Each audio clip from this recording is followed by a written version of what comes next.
Assalamualaikum warahmatullahi wabarakatuh. Halo teman-teman, salam sejahtera untuk kita semua dan jangan lupa bahagia ya. Nah, kali ini kita akan membahas tentang aliran melalui peluap. Nah, sebelumnya perkenalkan kami dari kelompok 1 yang beranggotakan saya sendiri, Rizkan Sahra, dan teman kelompok saya Nindari Fani, Afif Arif Fitriadi, Susi Aisyah Putri Tonang, dan Asti Aniska.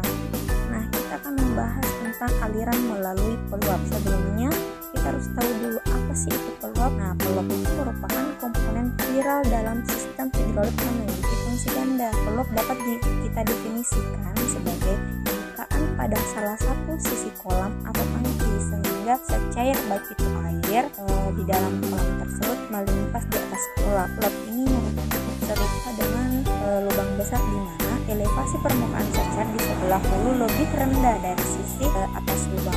Aliran melalui peluap merupakan salah satu fenomena di mana melibatkan pergerakan fluida, biasanya itu air, melalui suatu bukaan atau lubang pada suatu wadah atau saluran. Nah, pada aliran melalui lubang atau peluap, tinggi energi bisa konstan atau berubah karena adanya aliran keluar. Nah, apabila tinggi energi konstan, maka aliran adalah menetap. Sedangkan jika tinggi energi berubah, maka aliran adalah aliran tidak atau bisa disebut dengan aliran tak menetap. Berdasarkan bentuk menetapnya, peluap bisa berupa ambang tipis atau ambang lebar. Peluap itu dapat disebut ambang tipis apabila tebal peluapnya kurang dari 0,5 dari ketinggiannya, dan disebut ambang lebar apabila tebalan peluap itu lebih besar dari 0,66 ketinggiannya.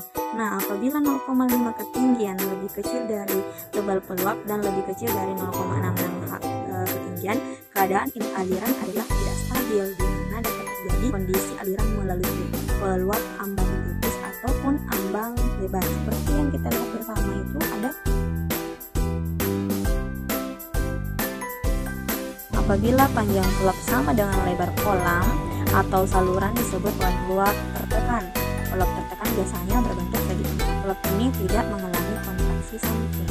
Peluap tertekan biasanya itu berbentuk segi empat. Peluap ini tidak mengalami kontraksi samping. Apabila panjang peluap tidak sama dengan lebar kolam atau salurannya, maka peluap akan mengalami kontraksi samping. Peluap tipe ini disebut peluap dengan kontraksi samping.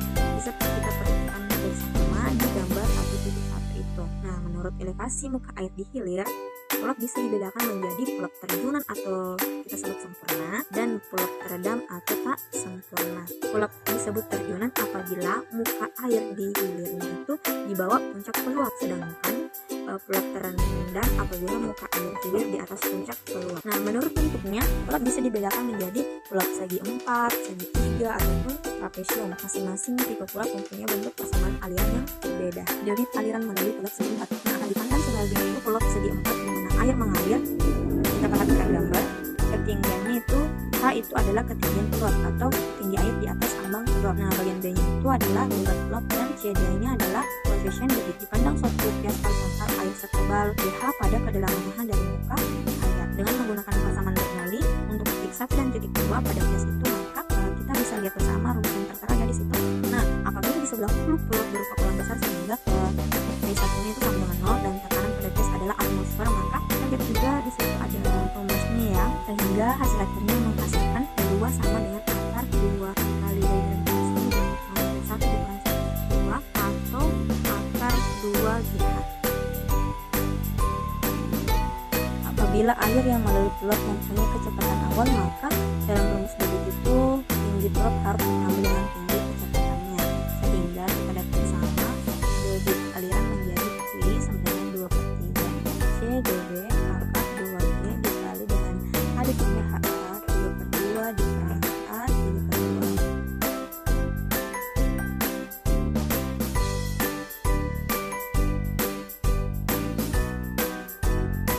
Nah, gambar 1.6 peluap segitiga di atas mana air mengalir melalui peluap tersebut. Tinggi peluap adalah H dan sudut peluap segitiga adalah lambda. Dari lembar tersebut lebar muka air adalah seperti pada gambar itu.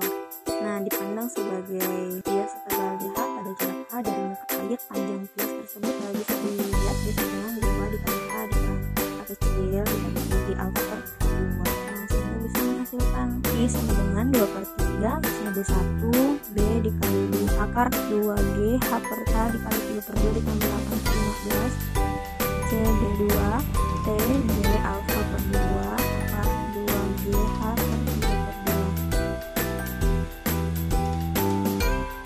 Aliran melalui pelok ambang lebar. Pelok disebut ambang lebar apabila ketebalan itu lebih dari 0,9 air.